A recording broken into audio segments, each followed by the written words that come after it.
Welcome to the Sharpside podcast with Jacob and Thomas. Yes, and welcome back to episode 5 of the Sharpside podcast. And how are you, Thomas? I'm good, thank you. How are you? I'm doing good. Oh, good. I'm good. Have you had a good week? It's been very, very good. Yes. Very busy, as always. Me too. Been a very stressful week. But let's get to the point and let's cut into the chase. That we told you all that we had a special guest. It's been delayed for a week, but he is with us today, joining us on Teams. The one and only Dan Draper. Woo! Hello, Hi, how are you doing? You alright? I'm good. How are you boys? Oh, good, thank you. We had a few technical difficulties. We did indeed. But we got there in the end. We had a bit of problems with the cameras, but we got there in the end. Let's get to you, Dan. Let's talk all about radio. When did you fall in like with content creation, audio, radio? I know you've done Radio 1 stuff, Riverside as well, and stuff like that. When did that all come to you? Honestly, so I actually started it in 2020. So when we first locked down during COVID in the pandemic, I was made redundant from an office 9-to-5 job. I was working in a pub for a bit because I'd kind of been working in and out of pubs for years at this point. And yeah, when we locked down, people said to me, "Oh, you should like start a podcast or you should do radio or something. You've got the face for it." And I was like, "Oh, thanks. Cheers for that." And then, yeah, I was just like, yeah, why not? So I started a podcast and I started talking about mental health and well-being because it was a big thing in my life previously. And that then got picked up by Riverside Radio, who's based in Southwest London. They're like a community radio station.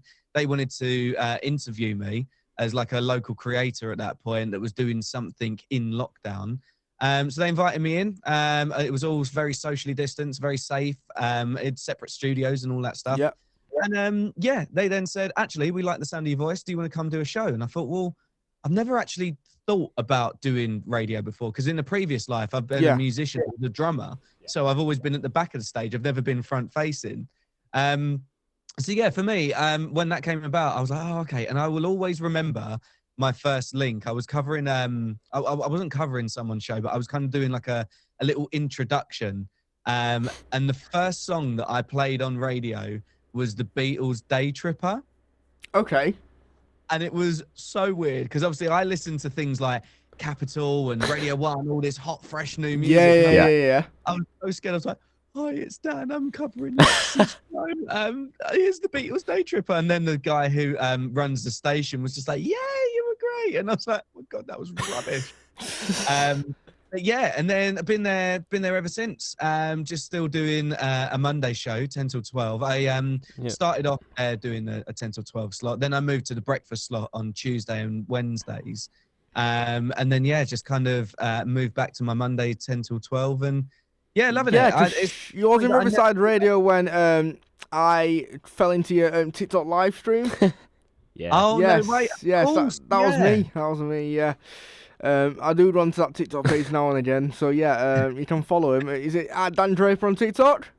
At Dan Draper on TikTok. Brilliant. Yeah, Draper on TikTok. Great. Has there been any highlights since you've been at Riverside Radio as well, Dan? Oh, I love it. Yeah, I mean, the always every year when I get asked to do the Christmas lights turn-ons, and you see all these amazing performers and things like that, or like because we're based in Southwest London, we do the Cambridge and Oxford boat race that comes through. Yes. Loads of people love that.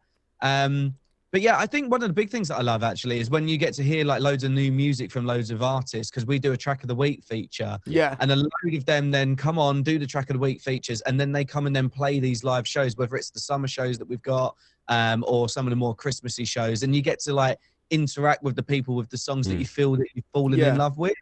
So yeah, I love it. That's a good question, that for you then. Track of the week. Your favourite song in the charts at the moment? Favourite song in the charts at the moment? Oh, what have I got on repeat at the minute? I'm liking a bit of Ray, Where Is My Husband? Yes. Yeah, that's a good one. Yeah. The drummer in me is like, I need to get back on my drum kit and Yeah. Oh God, what have I got on repeat at the minute? I'm gonna have to check the playlist.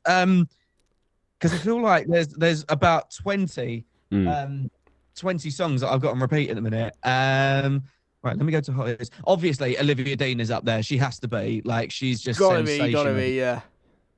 Olivia Dean. I would say though, I think actually the one that I've got on repeat constantly because I just love him is Bruno Mars's new one. Yeah, I Just Mine. Oh yes. Yeah. I Just Mine. Yeah. Love that Tune. Yeah. Yeah, that is a good one. As well, Super Bowl. You did an event, didn't you, for the Super Bowl too? How did that go down? Yeah, it was sick. Yeah, I'll be honest. I don't know anything about American football. Still don't understand it. Me neither. No.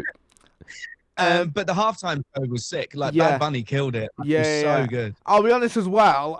Did you do the 3 a.m. like stop awake until 3 o'clock?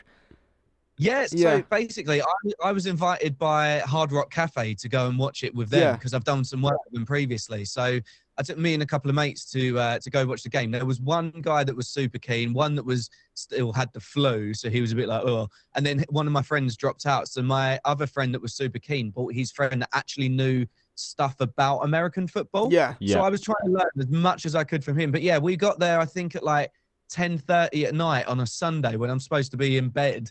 And I rolled through until the game finished, which I think was about 3:30 in the morning. Yeah. No trains till 5:30, so I had to get an hour and a half night bus all the way home. Oh, great. Oh, that is okay. Late, yeah. 5 stops on a bus. 95 stops was ridiculous. That is 95. 95. 95 stops on a bus or £140 Uber, and I said absolutely not. 95 stops. That's worse than the 22X in Barnsley, that one. So what's that? A stop every like 2 minutes? Yeah. Is it? A stop every minute? Yeah, it was grim. But I put my headphones on, put like a little chilled, sleepy playlist on, and then popped out until I went, oh, that's my stop. My days. Gosh, 95 stops. So going to social media then, Dan. Obviously you'd make reels and put it out on your Instagram and stuff like that, and you like get collaboration stuff with the Hard Rock Cafe too and stuff like that. How did you start from that and basically get people getting in touch? Do people get in touch with you, or do you reach out to them, or when you're doing collaborations and stuff like that? What actually happens for a content creator like myself who wants to get into that sort of industry and wanting to do advertisements for companies and stuff like that? How do you get all this work? I think, to be honest with you, it's a two-way street. I think that you need to show up and show yourself because you're your own brand at this point. You're the only person that is individual in all of this world. I mean, with all the content creators, there's a million get ready with me's. Yeah, there's a million OOTD. Literally.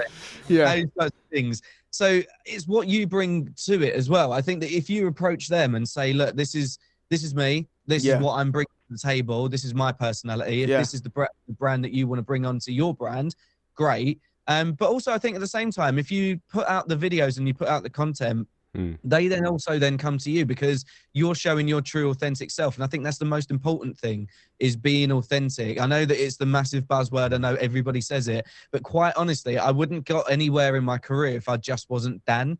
Because to tell you a brief story, with presenting, as you know, you kind of need to give it an extra 10%. You need to be a little bit more than what you are, right? Yeah. But when it comes to what people are looking for, they're looking for authentic you.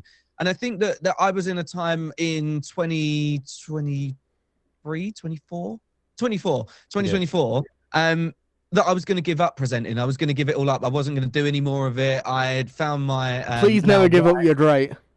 Yeah. Please never give up. But yeah, I genuinely was, because I was working these awful jobs. Like I was working for a production company that was paying less than minimum wage, and that was my main job at the time. I was earning £60 a day to do 7-8 hours work, which is ridiculous. And then I was working in pubs at the time as well. I was building out loads of different stuff. And I just thought, it's not worth it. Like the amount that I'm burning myself out constantly, it's not worth it. And then I met my now wife. And we got into a relationship at the time, and then I was like, this is the person that I want to be with, and I can see the rest of my life with, and all that lot. And she's a lawyer, right? Yeah. So she she went and we went to a conference in Atlanta, and we tagged on a big trip afterwards. And I was like, oh, do you know what? I'm going to get some great social media content out here. I'm going to, speak to Americans about British stuff and all of that lot. And I just went, why? Why are you doing it? Like, why are you pushing so hard? You know you burnt out. Just enjoy being with the person that you want to be with and just have a holiday. Yeah. And if I didn't take that break, honestly, I would have probably gotten rid of presenting a long time ago and just said, yeah, I'm going to go back to an office 9 to 5, because as you know, with some presenters presenting jobs, they don't pay the best. Some of them pay fantastic. But when it came down to coming back from that, literally, and I mean this with no joke, as soon as I landed back in Gatwick, wheels touched ground, I had Fixed Radio get in contact, Lad Bible. I had Lad Bible. Wow. Gosh. Worked with Lad Bible. Hard Rock Cafe then got in contact. I was speaking to a few different radio stations. So I think the biggest thing for me is that even though you've got all of this on and you keep pushing and pushing and pushing, sometimes when you're doing too much and you've got to your ceiling, you need to think about like taking that break, because sometimes the best things happen when you actually take a break. Yeah. And the thing was, once I was doing those jobs with the people that I mentioned before, like Fixed Radio and Lad Bible and all the rest of the people, I was like, okay, do you know what? Like, I'm going to apply for the Radio 1 Christmas thing. Never thought anything of it. Applied previously. And then I was like, do you know what? I'm just going to give it a go. I'm on a bit of a high at the minute. If it happens, it happens. It doesn't, it doesn't. And yeah, I applied, and then I'm sure that we'll talk about Radio 1 in a bit. Yeah. That is cool. Lad Bible, or that Lad Bible is whoa. crazy. Yeah. How was that, Lad Bible, doing stuff for that? They were great. Yeah, I've worked with them a couple of times. And do you know what's really funny? So I said previously that I was a drummer in a previous life. Yeah. I walked into this shoot with Lad Bible, and it was one of those prize giveaway type of things. It was based out in I think it was East London, like Hackney or something like that.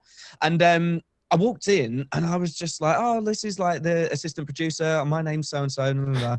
And then they said, oh yeah, and our boss, the director, is over here. And it's genuinely one of my closest friends from back home that I had no idea. I haven't spoke to her in years, but she used to sing in the band that I played in. Okay. Yeah. And she was the director. So she started off as a runner, and now she's head of content for Lad Bible. And I just went, hi. One of those things. Like, I haven't seen him in years. We were so close back in the day. But as you do, you usually like drift apart from when you're in college and uni and all that lot. And I just went, oh my God. And we ended up having a massive catch up, and then went, oh, actually, yeah, we've actually got a job to do. So That's go on, sorry. Yeah, you've also got a podcast as well, Dan, that I've been seeing all over your social media. Tell us more about that. Yeah, so basically it's an adaptation of what I started back in lockdown. So I kind of put a pin in what was called the Dan Draper podcast. It was all about mental health and well-being. I rebranded it as Wrapping My Head Around It. The first season, again, was all about mental health and well-being. Yeah. And then I went through some family stuff previously that kind of, I lost my kind of inspiration for it, if you like. And I was just a bit like, oh, actually, like, how am I going to bring this back? I really want to bring it back, but I'm just kind of in a phase at the moment. Lost space. Yeah, and I think the thing was as well, with mental health and well-being, everybody's talking about it. It was very much a buzzword for a long time. I think that there were certain people, podcasters, presenters, content creators that kind of used it for its buzzword rather than it being for the actual serious mental health issues that we face in the UK. Yes. So I kind of then turned around and was like, okay, well, if I'm bringing it back, I'm doing it differently, because I want to, I'm on a real good hype at the moment. I'm bringing things back. And at this point, when I was thinking of bringing it back, I got engaged and then got married afterwards. And I was like, life is brilliant, like that type of thing.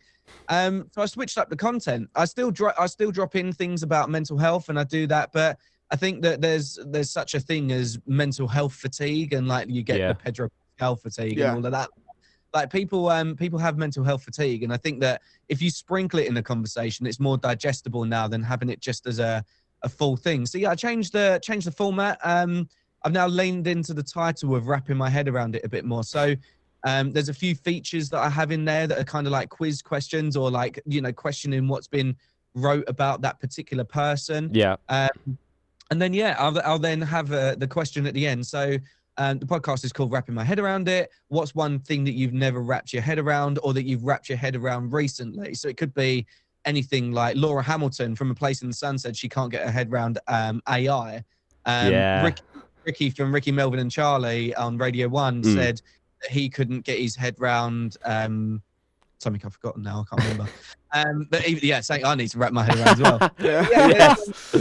I think that's the thing. Like when you update the content a little bit and you kind of reinvent yourself, that's the time that you think actually it's working. Like that first one that I did with the two from Married at First Sight has like 38k views on YouTube, which I've never had before. Wow. I was like, how? But it's capitalizing on what's fresh and current as well. Like we know it as radio presenters about the sense of day. You know, you've got to have something that's happened on that day. Like today, for example, every radio presenter is going to be talking about Pancake Day. Yeah. Oh, yeah.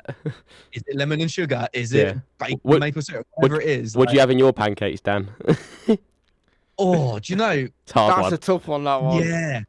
I would usually be sort of like a bit of a rogue one. I'd have like my missus has now got me into like savoury pancakes as well. Right. So she got me into like brie and bacon last year. And I was like, well, that's weird. But I would usually go for something like, literally, like a kid's one. Like I would have strawberries, blueberries, banana chocolate chips, whipped cream, chocolate sauce, that kind of thing. That is a go-to one, though. That is a go-to. That is like delicious. Yeah, mine's not like sugar and like lemon and sugar for me. Lemon and sugar, yeah, the classic one. Oh, nice, a staple. Yeah, I like it. Or like chocolate spread. Chocolate spread, Nutella, strawberries. And then my girlfriend's having like chocolate bananas and stuff like that, fruit. Just put your fruit away. Just give all like the Oreos and chocolate and like the cream and stuff. All the bad stuff for you. But it's because you really don't like fruit, do you? I'm not really a fan of fruit, to be honest. Not a fan of fruit and veg. Yeah, not a really. I'll have it if it's put on my plate. I'll have it.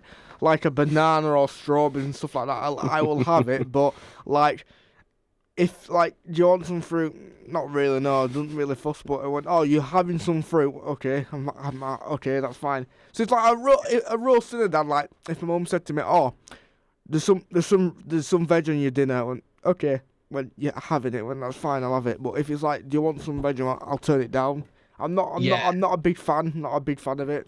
I like no one wants salad when you can have a burger. That's what I mean. No, like that. So keep speaking about food. It's all making us hungry. It's starving, to be honest. I haven't had lunch yet either. I'm going to be starving. Oh yeah, starving. But oh gosh. Pancakes for dinner? Pancakes for dinner, or is it tea? Pancakes for dinner or tea? Dinner, not a tea. I feel like tea is more of a northern thing. Yeah, tea is normal. Yeah, I'm like northern, so tea. What do you call it? Like, is it breakfast, dinner, tea, or breakfast? Breakfast, lunch, dinner. Oh, yeah, that's what I call it. Breakfast, dinner, tea. Southerners call it. Yeah, breakfast, dinner, tea. Breakfast. Okay, interesting. And then little snacks in between. Yeah. Okay, interesting. Very interesting. That. Yeah. They call it. I used to call it like 11sies or something like that. Yeah, that's what I heard. Oh, yeah. Yeah, something like that. Brunch. Yeah. Brunch. That's what it was. Yeah. That's the posh way of saying it. That's the posh way of saying it, basically. Touching on your channel on Instagram on Instagram, Dan, interviews, like what made you come out and do some interviews, like interviewing the public and stuff like that? Is it what happens behind the scenes of all that, or can't you tell, or is it a big secret, or? What can I tell you? No, I can tell you. Secret sauce. Yeah, literally. No, honestly, I started obviously with presenting, but like I just love chatting to people. Yeah, I've come from a family of chatters basically, and you know, when I was in school and stuff as well, I'd usually be put what was called the green report card for chatting too much. All right. It would always be, Dan's an amazing student. He does really well. He could apply himself a little bit more, and he needs to tone down his chat. And then I met, do you know what was funny? I was in my hometown a little while ago. I saw one of my teachers and they went, haven't you done well? I went, yeah, but you put me on report for it though, didn't you? Brilliant. In terms of the vox popping side of things, like when you're street interviewing and stuff, I mean, you've always got, I mean, I don't know how it is for you guys where you're living, but London is rife for phone stealing and stuff, right? Yeah. It is in Manchester, to be honest. Is it? Yeah. So like we for example, like we would have someone usually filming for us rather than leaving it on a tripod. There's been times that I've used it on a tripod, but I've actually seen somebody literally run along, swipe the whole tripod with the phone on it, and it was gone. I've actually got a funny story for you now, Dan, going on to go that. on. So, back in college, when that was 3 or 4 years ago, so someone were doing like a documentary on like fast food and stuff like that. They go down to McDonald's, a fast food place in Barnsley, and put their they go onto the other side of the road. Then they put the tripod and the camera on the opposite side. A lovely view, a lovely landscape view of McDonald's to do his piece of camera. Someone comes down that lane, that whatever you call it, that lane, that road, and goes and gets the camera, picks it up, and puts it back in the car. Basically climbs out the window whilst driving, picks the camera up and puts it back to the car. True story. And he had to go back to college and explain what happened. Obviously, the management weren't really impressed with it, but the tutor just basically burst out laughing. He couldn't believe what happened, but it actually happened. He went on the other side of the road and did the piece of camera. As he were walking over the side of the road, the camera got picked up by another car and put back to his car. So yeah, it does happen. It does happen. Yeah. Especially down country lanes as well. Who's expecting that? Yeah, no, but it was.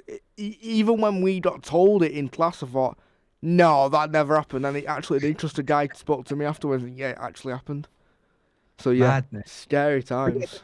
It's why I always have someone with me filming. Basically, from the Traitors, if you've watched it, season 1. The last traitor standing was Wilfred Webster. He's a really good friend of mine now. Okay. And he literally, like, he goes out filming every Tuesday. We do some street interview because that's kind of like his thing now. So we go out and then we jump in each other's videos. We've got other friends that jump in. So if you ever see like regular people in the videos, they're the people that we're filming with. And then obviously we try and start, but it's really difficult at times because obviously it's kind of like those people, you know, when you're in the shopping center and it's like, you want to get better broadband? It's like that type of thing. Yeah. The promo. Yeah, literally nobody wants to talk to them. Like, not at all. Yeah. So it's one of them that you're like, oh, excuse me, can I ask you a couple of questions? Are there fun questions? And they're like, you make it fun or whatever. And there's certain people that will come up and do it. There's certain people that won't.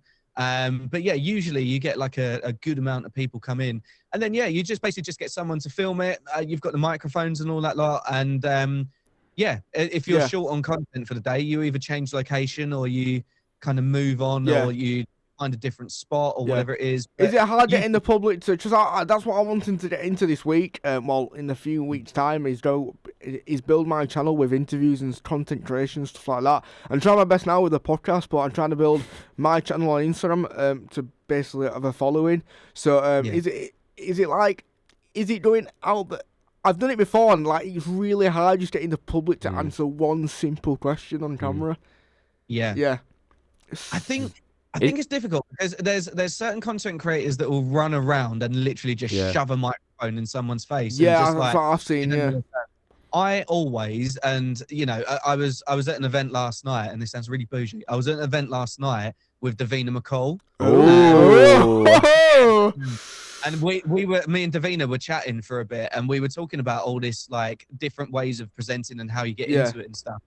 And we were basically saying the same thing, that if you're a nice person, you're going to get further in your career, which basically what I mean by that is that if you're a good person at heart and you're a good person who's going to kind of like go up to people and say, oh, excuse me, would you mind if I asked you a couple of questions? Or guys, do you want to answer a couple of questions? If you get rejected, because it is the worst form of rejection you'll ever have, then you can literally just go, oh, okay, no worries. Thanks for a good day. Don't get like, really like arsey with people and things like that. Don't be like, oh, all right then, mate, speak to you later. And you know, just be like, oh, okay, no worries, have a good day, because then other people walking past will hear that and be like, oh, okay, like, do you want me to get in your video or whatever it is? So as long it's how you hold yourself, I think, is the main thing. But yeah, if you go in like sincere and nice and all of that lot, then I think you'll get really further. Because I've been asked that when I was doing like college interviews for my documentary, and like you've just been abused on the street, Thomas. How was you so nice? And if you don't be nice, you don't really get far at all. And like you need to start being nice and just let go of your edit, even if they like start effing and jeffing at you and dropping f-bombs. But yeah, just be nice.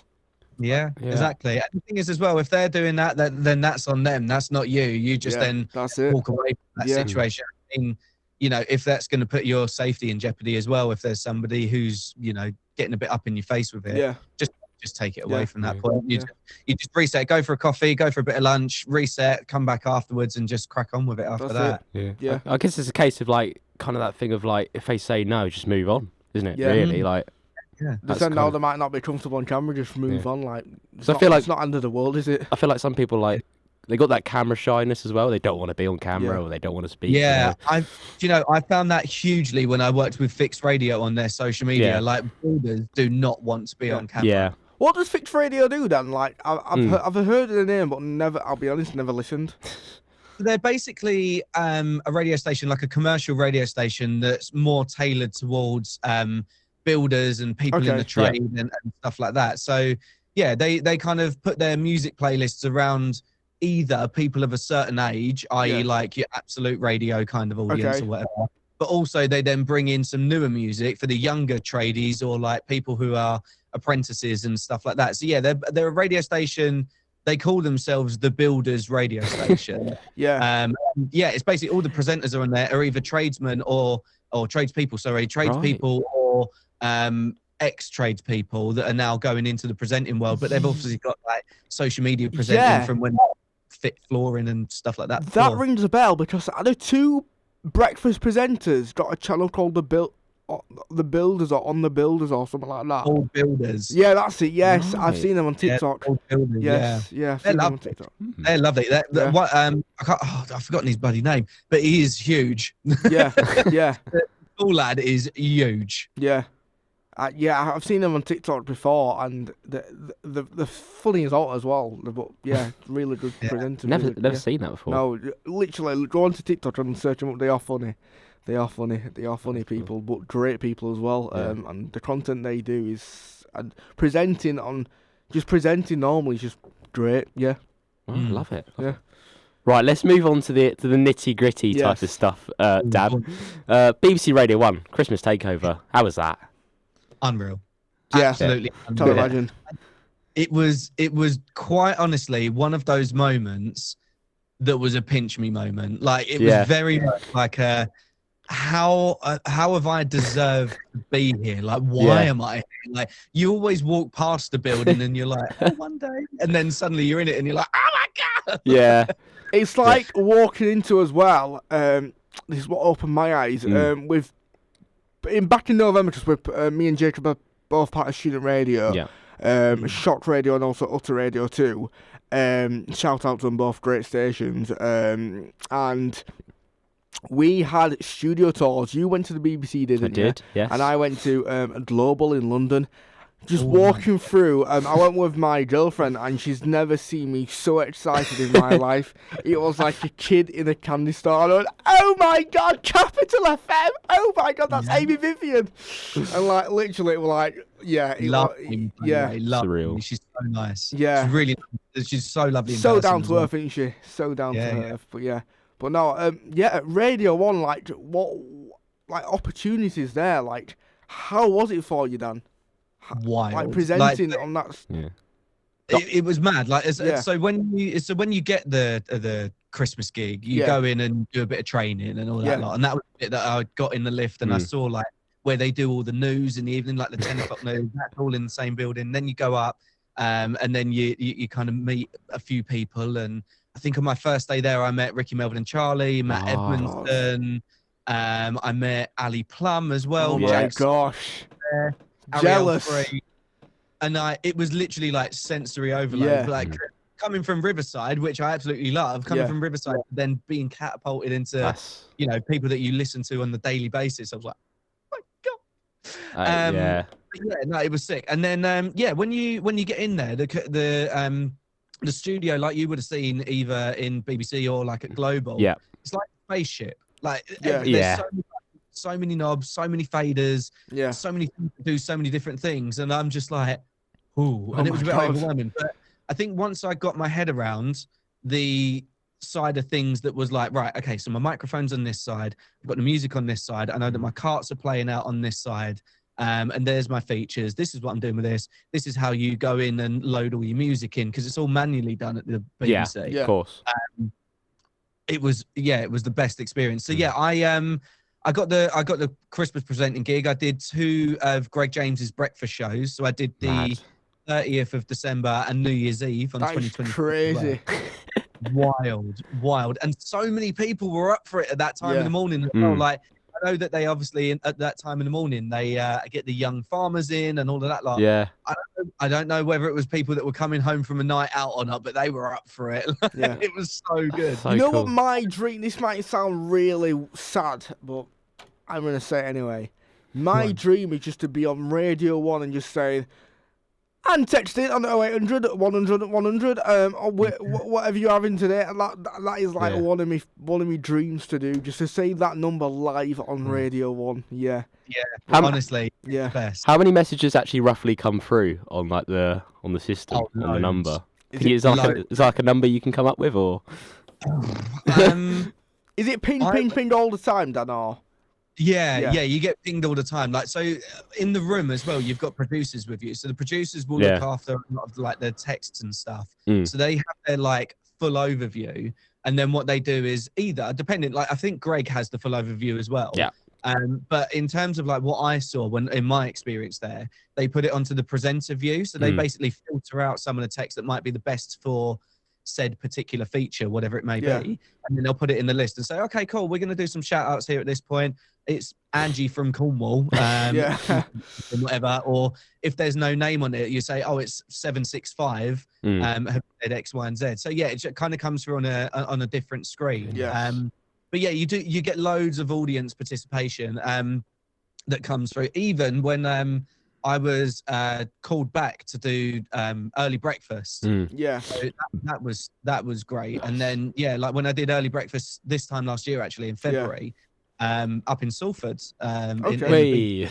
Yeah. You need to come and see us, Dan. We'd love to meet you in person. I know. Yeah. Well, next time I do a show up there, I'll definitely drop you a message. Drop us a message. Yeah, we'd love to see you in person. Sorry, go on, lads. Yeah. I said I was going to listen. I listened to the chart show as well, and it sounded absolutely amazing. Oh my god! Thank you first. Chart show, really kind. That was a different beast. That was The amount of pressure as well. Oh, don't. Well, the thing was, the usual chart show was obviously counting down 40 songs. I was doing 100 around Christmas time as well, and I was like, what? And then the thing was as well at the same time, like you know it as radio presenters as well. You get to like a little bit of personality.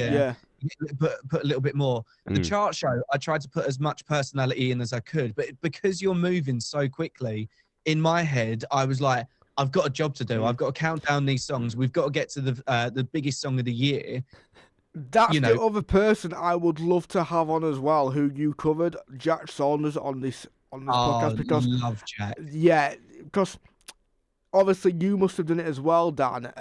I'll listen back to it. I'll be honest with you, I didn't manage to listen to it, but I'll listen back to it. I know, sorry, Dan. Sorry. Do apologise, but I like getting Jack Saunders counting down from like and doing the numbers fast. I'm like, how on earth does he do that?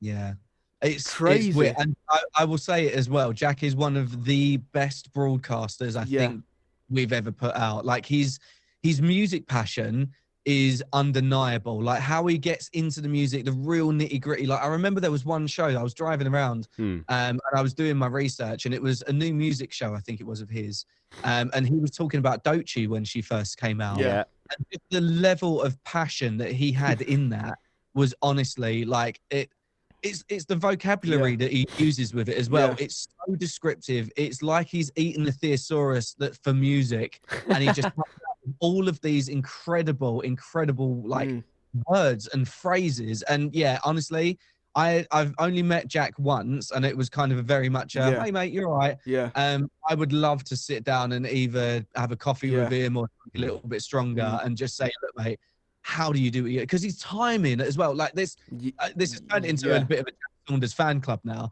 but he's timing as well like when he does the stuff for like Glastonbury and all that lot, I remember there's one clip, and you'll have to look at it. I'll send you it on Instagram if I can find it, or TikTok. But there's one bit that he's doing a piece to camera, and I think he's introducing Charlie XCX or someone like that. And it literally is down to the T. And when you do TV work, when I've done previous bits before and you do bits to camera, like there's a lot of pressure, like especially when it's live. So Jack doing this for either, I can't remember if it was Reading or Radio 1's Big Weekend or whatever it was, or Glastonbury, but he's straight down the barrel of the camera. And as he says, and it's Charlie XCX, all of the lights then come up at that particular point, the fireworks start, and it's timed to perfection. He honestly is someone that whoever's listening to this, and again, I'm being a biased Radio 1 presenter at this point.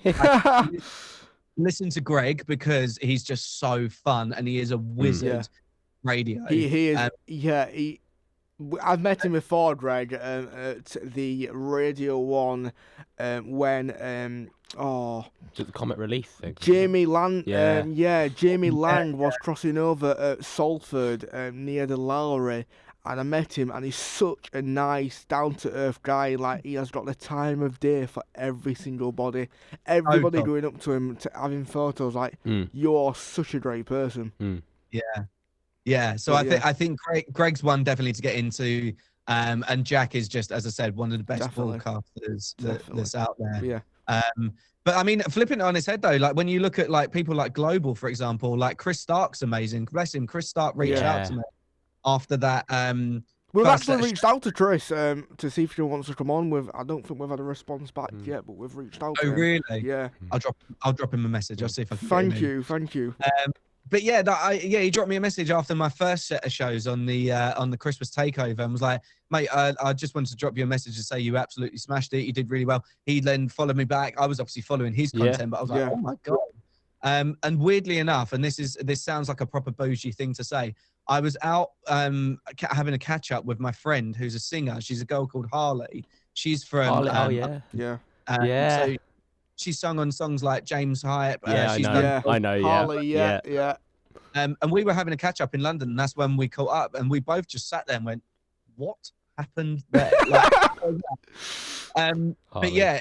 But you look at like he is a master of radio. Same obviously with Jordan North and Sean, and the other presenters that are like the lovely Amy Vivian as well. But I just feel like there's a lot of people at the moment that are doing really like good radio, and it's a hard competition to get into that sort of like, how do you do your own good radio when you know that there's the bar? How do you set yourself above that bar?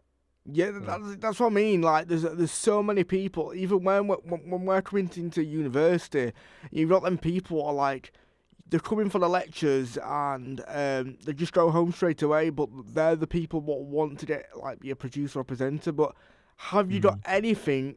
We had a guest on a few weeks back and said, have you got anything to basically show that you want to be a presenter or producer? It's okay going up to industry and going, I want to be that, but have you got anything to back that answer up and go, I've got actually this? And yeah, it's just everybody wanting to get into the same thing, but you've got to like be for yourself and also as well be better than anybody else too, if that makes sense.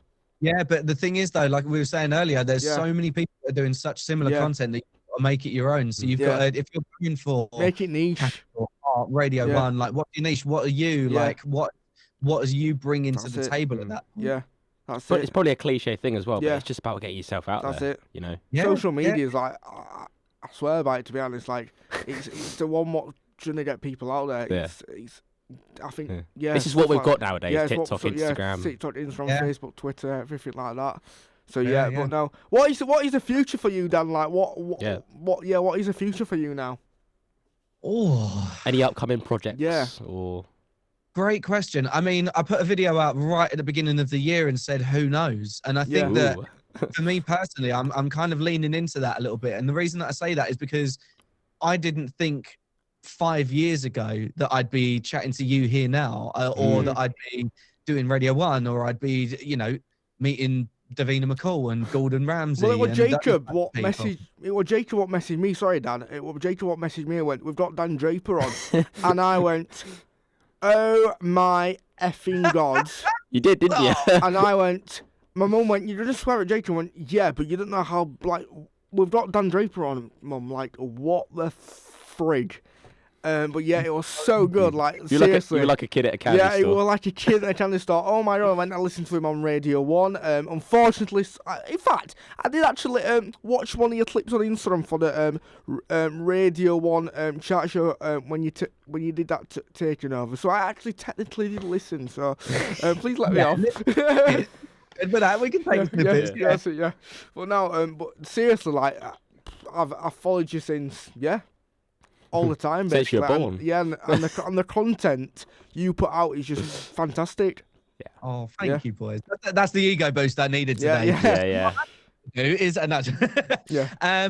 No, I think as I said, I'm leaning into the who knows, because there's so many different opportunities, and like I said earlier, when I took that break, I was like, okay, I need to reset. I need to do some stuff. Right? As I think that if you pre-plan too much and if you think about it too much and you get in your head about it, there's so many videos, for example, or so many bits of radio that I haven't put out because I was like, oh yeah, I just don't think it's going to do well, or do whatever. I think just put yourself out there, just do it. And I think that, something that I would love to do is I'd love to do more like online sort of TV work, or like have some sort of show like that, or whatever it may be. So it's finding a niche that you can go down that route. I'd love to do obviously more radio. I'd love to do way more radio with Radio 1 and people like that. So I think that's the thing. It's kind of like this year. So I said a couple of days ago, 2024 was a good business year for me, because obviously I had Lad Bible, Amazon Music, Hard Rock, and then finishing off the year with Radio 1 was incredible.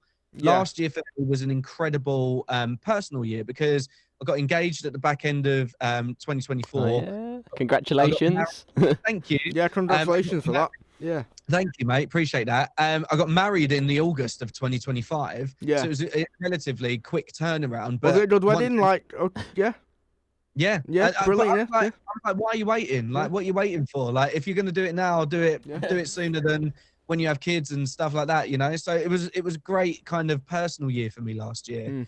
And then this year I've come into the fact that I'm going to amalgamate those 2 years together. So I've actually started the year really strong, and I feel like there's a lot of people that literally go, January 1st, I need to achieve all my goals. Like, I need to do that.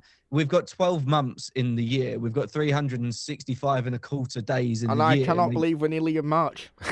I know. Ridiculous, right? It doesn't seem 2 minutes that I was partying on the docks in Liverpool. Yeah. Literally.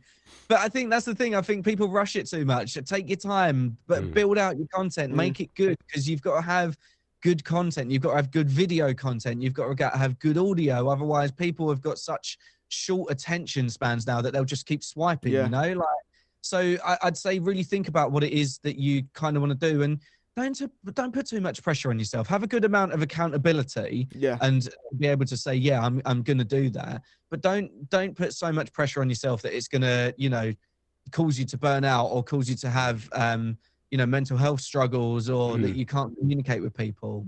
I think that's my biggest takeaway, is that just be open. Is a big thing. So one tip for students at university, or even college, or even university or college, who want to get into the industry and want to get where you are now, getting opportunities from big radio commercial stations and collaborations as well. What is one tip for them you can give today, Dan? I'll amalgamate these two together, and I think that the first part of it is just say F it, just do it. Like, just do it, because the thing is, if you're, like I said a minute ago, if you're holding back on that content and you think that you've got a really good idea that you could push forward, but you've not got the confidence to do it, just try it. Like, you never know. And the thing is as well, you say can worry about it afterwards. Literally. But you can get a studio. I say a studio, you don't even need a studio. Your iPhone, you've got a studio quality camera in your pocket. Like, I use iPhones to film all of my content, including my podcast now, because the studio fees were ridiculous. So if you've got an idea, act on it and do it. And I think like I was mentioning earlier, the authenticity side of things. I think make sure that it's authentically you. Don't try and be a character. Yeah. If you are a character, and you're someone who hams it up a little bit or whatever it may be, then make sure that in real life that you're keeping yourself grounded and you're kind of like, when you do meet these people that are wanting to take your picture and this, that, and the other, Definitely. just make sure that you're who you are, Don't be scared to go up to like these big people, like, and we know a few people like go, oh my gosh, he's Fred James. Oh, I don't want to do it. He's There's definitely a few things. It might be big, but he's like us, a human being. Do you know? That's exactly. I tell you what. That's the switch that I made a little while ago. Was the philosophy of everybody's human. Yeah. We're all made of skin, bone, muscle. We all, you know, poo and pee. Yeah. You know? And then at the same, with that, like for example, I was very lucky a little while ago to meet Gordon Ramsay. Now Gordon Ramsay is globally known as like, a person who's got a bit of a hot temper and all that lot. Wonder if he found the lamb sauce. Mate, I felt like an idiot sandwich. Idiot sandwich. But yeah, I got to a point, and the person that I was filming for was a bit nervous, and I just said, I was like, mate, you've got this. Like, you're really confident in what you do. Just go up to him, treat him like a human, and all that lot. And he was still nervous. I went up, hi Gordon, how are you, mate? Yeah, I'm good, thank you. Yeah, all good. And it was like they're literally just a friend, if you know what I mean. Yeah, and that's the human. thing I think, like, the way that I use it, and again, I'm waffling now, but one of the biggest pieces of advice I can get is be bold. These people are people that have come from where you've come from. Treat them like humans, and they'll actually treat you like a human as well. Like they'll reciprocate it. Definitely. At the end of the day as well, they've gone through all the struggles and strifes that everybody else and that we're currently all going through at this point. So, they can relate to it. Just be relatable. Yeah, definitely. That's the thing. Just be relatable. Talking about going back to the studio a bit, when you said that, I had a studio back at home, and I'm sure my mum will be listening to this when it comes out. So I had a studio back at home. It were all nice. I had loads of plans for it. Obviously, I moved to university, which is in Salford, Manchester. And she phoned me one day and went, Thomas, your studio's going. What? How can that go? I've got loads of plans for it when I get home. We're getting a new dog. It's going to be the dog room now. Thanks. So you're replacing me with a dog. Thank you. But yeah, like then I had to set up a studio in my flat, but that's not gone down really well. Just the walls in our accommodation are so thin, so you can literally hear everything going off. Yeah. But I must admit, you're in my home studio now. This is mine. Oh, man. It does look very good. That was good, yeah. I built this out a little while ago because, as I said earlier, I was spending so much on podcast studios that, were good, but I was spending like £300 an episode for 0 followers, 0 download. Well, not 0, but you know what I mean? Like not much coming from it. So I just went, well, hold on a sec. Why don't I just upgrade my phones? My wife was needing an upgrade as well, and she was like, well, I'm happy with my current phone, so you can use that. So I've now got iPhones that I just film everything on. And yeah, I just basically use that. And the thing is with the podcast is I make it portable now as well, because it's easier for people. I can either hire out a room in a pub, or I can go to their house, or whatever, or they can come here. Two seats, 2 microphones, and 2 phones. That is pretty much it, really. The cameras on phones nowadays are just ridiculous. Mental, yeah. If I can give you a tip as well, download an app called the Blackmagic Camera app. Because Blackmagic cameras are basically the ones that like cinematographers use for all the big Hollywood films. But they put it down in the app, and then what you can do is you can like record on there, and it puts it as like a really good quality camera, not your normal iPhone camera. You can change shutter speed on it, you can change the tint, you can change the ISO, you can change it to 4K, all of that stuff. You can also just press on it, for example, on the screen. It auto focuses to where you think that it would want you to be. The quality is incredible. That's so cool. That is so cool. Filming anything. Yeah. I Thank you for that, Dan. social media stuff now. Yeah, thank you for that. I'll get that downloaded and like have a mess with that. Blackmagic. This week, that Blackmagic camera app. Yeah. Also, as well, if any of the listeners want to download it as well, feel free to. There you go, free promo for Black Magic there. I know you have. I know Thomas has a lot of like. Yeah. I know Thomas has a lot of like photo editing apps. Yeah, I have chat. Well, I had VN. I had to delete that yesterday. I had to put all my content on like on my phone, then put it on my Google Drive. Same with CapCut, because it was coming up I can't even do no more downloads on my phone now because it's taking that much storage up. And like, oh my gosh, you need to delete photos. Well, the photos I really need, they are good photos. I can't really delete them. Yeah. But no, I will. Yeah. One thing that I want to say as well, another piece of advice, because I've suddenly turned into a bloody guru. Yeah, go for it.